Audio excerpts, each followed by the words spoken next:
sa Radyo Bombo.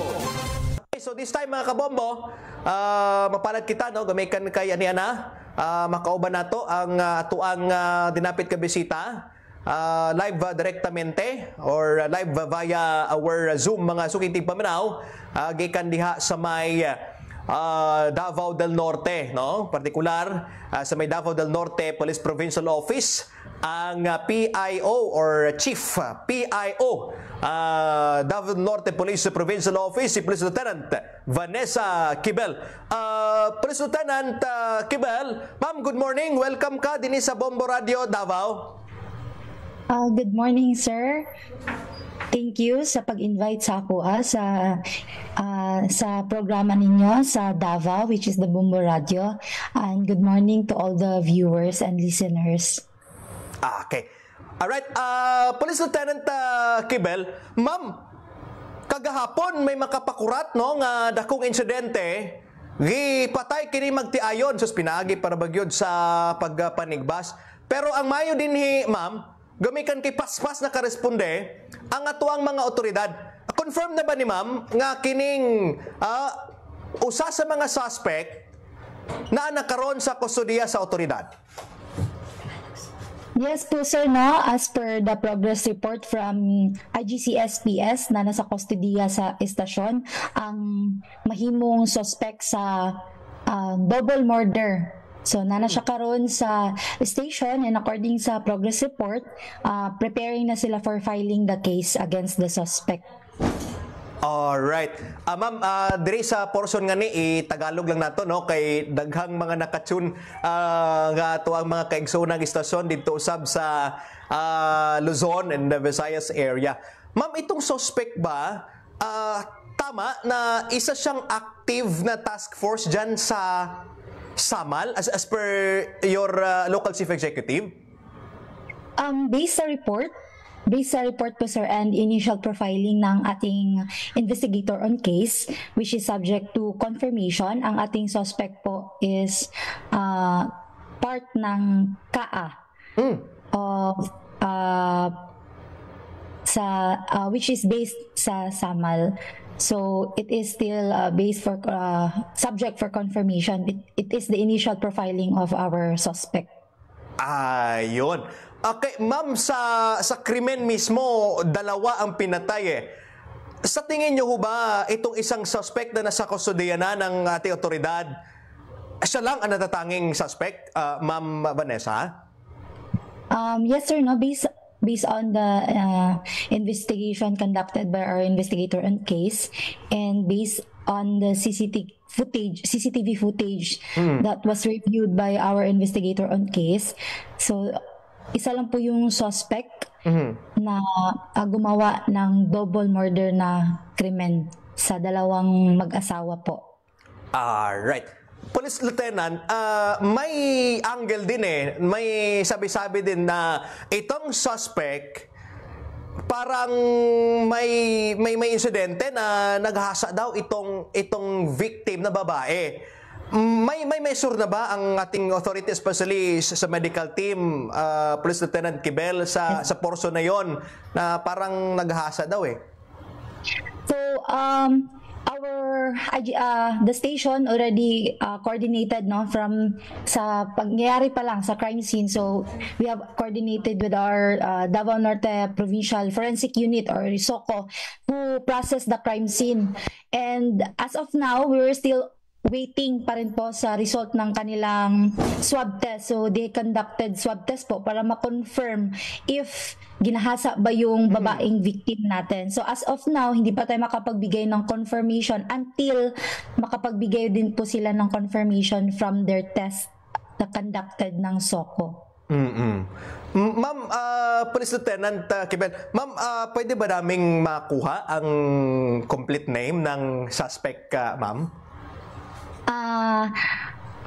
To protect po, no, the identity ng suspect natin, since he is still a suspect regardless of if confession made, which will be part or integral part of the case build up against the crime committed by the suspect, no. So mas mainam siguro na protektahan muna natin yung identity ng suspect bilang karapatang pantao din po ng suspect, sir. Right. Okay lang, ma'am. Pero dito sa occupation niya, ma'am, as per the findings of sa local chief executive natin, mga ilang taon na siya sa serbisyo, ma'am? Bali po sa investigator, no? I will check on the investigator on case if how many years na siya na nasa in service as KA sa Task Force Samal, and will give feedback on that if ilang taon na siya nasa serbisyo.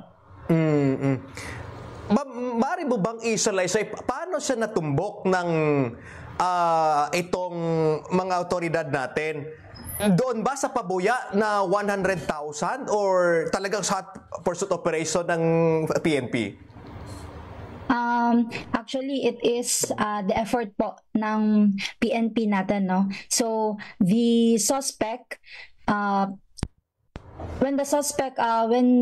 the investigator on case reviewed the CCTV footage, so the suspect was seen moving suspiciously from their camp toward the victim's rented house, no? So, nakita talaga sa CCTV footage, and then eventually, itong suspect po, he submitted himself to, and then nag-ano po siya, committing the crime that he happened to, parang, based sa confession po ng ating suspect, no, na, but still, it will be part sa case build-up natin, no.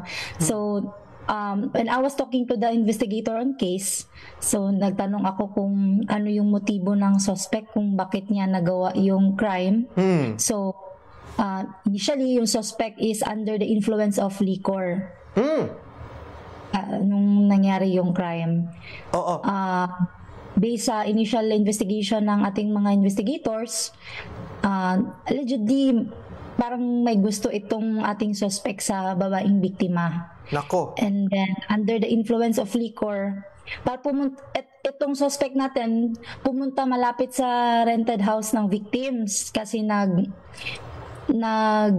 piso wifi. And then allegedly malapit lang yung piso wifi doon sa pintuan ng mga biktima. At sinubukang buksan itong suspect ang pintuan, bukas. Pagbukas niya, so happenedly nandun yung lalaking biktima nakahiga, bumangon, kaya resulting to the hacking incident. So sa Bisaya, pagitigbas, no? And then nagrespondi po yung babaeng biktima from their room. Pagkalabas niya, nakita siya ng suspect, resulting din na pati siya ay gitigbas po nining suspect, no? Ma'am, itong ginamit na bolo. Bolo po yung ginamit. Oo, bolo. Kaninong bolo to? Sa mismong victims, sa bahay mismo, o dala-dala ng suspect? It was carried by the suspect po. So, from their camp, sa quarters niya, bago siya pumunta dun sa piso wifi, pumunta siya sa quarters niya, sa kwarto niya, and then kumuha siya ng coins for piso wifi, and then kinuha niya rin yung bolo niya. So, kasi, according to the investigator, yung yung ininom ng suspect prior to the crime, Tanduay, tapos Red Horse, kaya siguro under yung matinding influence talaga ng ng alak, kaya ng suspect na gawin yung krimen. Aside sa alak, ma'am, may angle ba na take na mga illegal substances itong suspect? As of now, no, based sa report, stick to the report, wala naman. Walang nakuha na any illegal drugs or shabu from the suspect, no? Okay, sige. Actually, balik ta sa tuwang kaugalingong pinulungan, Police Lieutenant Vanessa. Sa karon ba, ma'am, unsay mga panawagan karon sa pamilya ni ining biktima kay susintawon, duha para ba, no, ang nawad-an sa kinabuhi? Unsay kuan nila, ma'am, unsa sa side nila? Sa karon no, nagtawag ko sa ato ang investigator on case regarding aning nga murder case. So dapat ang nominal complainant jud nato kay ang direct family sa victim, which is karon ginalocate pa sa IGC SPS ang mga immediate family kay if di malocate no mahimo nga ang chief of police ang mahimo nominal complainant. So as of update karon sa investigator ginalocate pa nila ang immediate family regarding ani. Oo. Ma'am, kamusta ang bata, ma'am? Tung 2 anyos, tama ba ni 2 anyos pa lang ang taon ning bata? Kamusta siya karon? Actually safe naman ang bata. Giano siya sa ato ang under sa handled siya sa ato ang IGC SPS no. So maayo gani no kaluyan sa Ginoo, wala na dami ng bata. Oo. Asa siya ato? Asa siya ato nga side Police Lieutenant Kibel? Asa siya nga side tong bata? Diri sa iyang mama or napatungan sa mama o papa? Kay wala man dili man tapad ang duha ka biktima no sa krimen. Oo. Ang bana ay ang lalaking biktima naa sa kuan, nasa sala siguro to nila sa kay ang babae gikan man sa kwarto nila. So ang bana lang jud mao nang naanuhan jud siya. Actually, according to the investigator no, nangutan ako ganinang buntag pagkahibaw na ako, pagkahimo na ako nga maganda ko interview kung pila ka samad ang natala sa lalaki nga biktima o sa babae nga biktima. So sa lalaki na biktima no, nat siya 3 ka samad sa ulo. Ogoy, oo. Tapos ang babae na po'y unom. So according sa investigator, sa senaryo nga nahitabo, pag human og tigba sa suspect sa kaning lalaki nga biktima, gawas ang iyang partner, gawas sa kwarto, naka t-shirt ug panty pa, English pa siguro, ning syagit nga ayaw. Pagkakita sa suspect, mo tong siya na pod ang gitigbas ni ining suspect no. Naapoy samad sa kamot ang babae nga biktima no, siguro sa resistance niya. Kay gitulak man siya sa suspect no, mo nang napaud, murag napadulong siya dito sa corner sa ilang balay. So sa kakulba sa suspect, gitabunan niya ang naong. So according pod sa iyahang kuan nga investigator na katong imong pangutana ganina kung gi-rape ba or gihilabtan ba kaning biktima, gihawiran lang daw, pero mo na karon na nagpahimo og swab test ang ato ang soko para ma-confirm kung gihilabtan ba kini. Kay as of now no, ang gina-prepare na kaso sa ato ang police station, ang double murder lang jud na nahitabo. Pero kung atong tanawon, ma'am, no, kining suspect o mga biktima, murag silingan ra sila, ma'am? Kay same ra man lang. Oo? Doon lang mo nang pirmi makita daw sa suspect. Agoy. Ang biktima, no, na siya pag nanasa kaibog ni ining babae na biktima mo putong hinungdan nga nganong ato siya dito sa ilahang lugar, ani ato siya sa girentahan nga balay.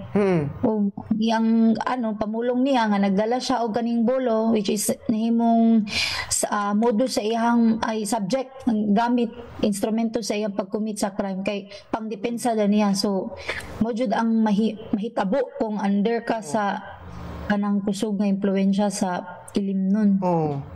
Mga pinaedad aning suspect gani, ma'am? Abay sa initial profiling nato sir no, nag-edad siya og 36 years old. So okay. Bata pa, oo. Unya kining kuan, ma'am, kining biktima, mga pila edad po dani? Bisa initial profiling pod sir no, sa ato ang mga investigator, ang lalaki nga biktima ning edad og 43 og ang babae nang edad og 31. So base na. Oo. Pwede ba nimo ma-describe, ma'am, kay ang amo diri nakita man gud mga pictures aning babae nga dili man pud gyud ikalalis no nga Maayong babae gyud pod. Ma'am, usa ba ni sa anggulo nga ginatan-aw nga medyo grabe ang panglantaw sa kining suspect sa iya? Oo, maupod na no. Kay batod lagi sa investigation, pirmi makita ni sa suspect kining bayhana no. Mao nang kuan. Ang lalaki bisa report na nakita og nabasa, nagtrabaho ni siya, security officer ni siya sa NCCC Babak GCS. Oo. Tapos kaning babae wala kini trabaho. So dili lang nato i-disclose ang ilahang identity kay og ilahang pangalan kay wala patay authority gikan sa ilahang immediate family no na i-disclose ang ilahang kuan, ilahang identity para maprotektahan pod kung ilahang ang bata o ilang pamilya. Labi na nila ang maghimong complainant nato no sa kaso na murder. Ay nako. So sa karon ma'am kining duha ka biktima naa ni siya sa kuan sa punerarya? Oo no, gila nang giano ang lawas o ang suspect pod nanapod sa kustodiya sa ato ang kapulisan dira sa IGC-SPS for filing. For filing ng case. Prepare na sila to file the case. Okay, sige ma'am. Lastly, unsa na karoy mga lakang sa PNP nato diha og soban pa no nga mga agreement and then ang visibility kanunay pod of course sa inyong liderato din ha sa ilang Garden City of Samal. Go ahead, Ma'am Police Lieutenant Kibel. As to we have our new leadership no, our new provincial director, Police Colonel Glenn G. Cristines no, gipa kusgan jud sa ato ang bagong director ang ato ang kumpanya against illegal na droga no. So isa jud na sa iyahang focus karon sa kapulisan nga ato aning makabot ang province level na free from drugs no. So ginapanikamutan na karon sa kapulisan kay isa jud ni sa mga rason no nganong gapanghitabo ang mga krimen diri sa atong komunidad no kani yung illegal nga droga. So ginapanikamutan kina sa tibuok kapulisan og police visibility usab no, labi na isa kini sa programa sa ato ang gobernador diri sa probinsya sa Davao del Norte no, na pakusgan ang mga checkpoint sa entry og exit sa ato ang probinsya para makanunayong ma-maintain nato ang peace and order sa ato ang probinsya. Isa kini og ato ang isa jud pod no, labi na sa PIO no, ang atong pagkahimamat og ang amo ang coordination og amo ang partnership sa ato ang komunidad, especially sa media no, para ma-ensure na tama ang mga ato ang mapagawas nga mga balita sa pulis o sa media nato ng mga personality no.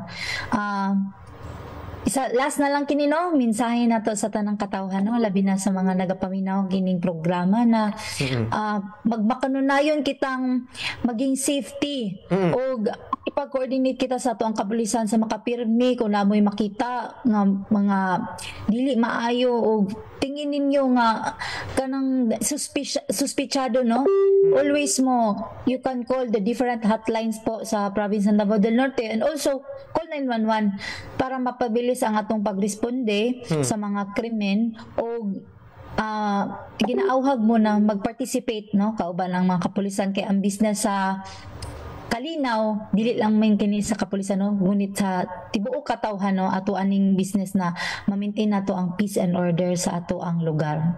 Yon, Police Lieutenant Vanessa Kibel, ma'am, daghan kayong salamat ha sa oras nga gihatag nimo dinhi sa Bombo Radio Davao, ma'am. Amping mo diha.